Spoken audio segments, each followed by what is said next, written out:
Praise the lord. దేవుని నామానికి మహిమ కలుగునుగాక. ఈరోజు దేవుని వాగ్దానము, పేరు పెట్టి నిన్ను పిలిచియున్నాను, నీవు నా సొత్తు. యెషయా గ్రంథము 43వ అధ్యాయం 1వ వచనము.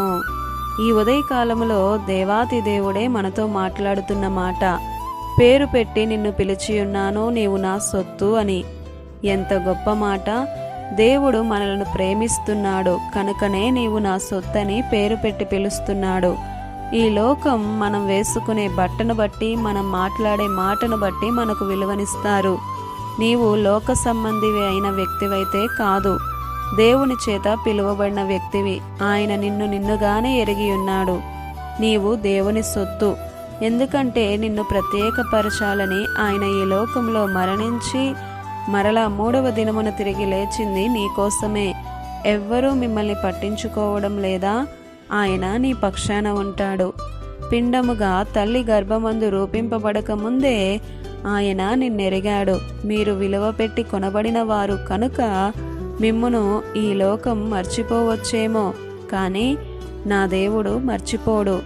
ఈ లోకమనే అరణ్యములో అటు ఇటు తిరుగుతూ ఉన్న హాగరును పేరు పెట్టి పిలిచినవాడు నన్ను చూడడం లేదు, దేవుడు నాకు దూరంగా ఎందుకు ఉంటున్నాడో అనుకుని బాధపడుతూ ఉంటున్నావేమో.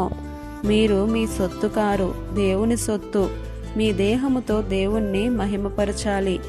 ఆయన నిన్ను పేరు పెట్టి పిలిచి ఒక ప్రత్యేకతను నీకు ఇవ్వాలి అని కోరుకుంటున్నాడు. తన పోలికలో నిన్ను నిర్మించుకున్నాడు.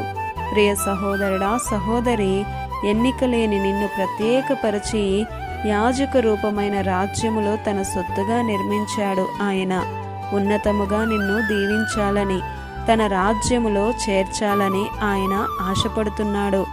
ఆయన మనకు తండ్రి అయి ఉన్నాడు, మనము ఆయనకు బిడ్డలమై ఉన్నాము. కనుక ఆయన పేరు పెట్టి పిలుస్తూ ఉన్నాడు, భయపడకు, నీవు ఆయన సొత్తువు. దేవుని కృప మనకు తోడయుండునుగాక.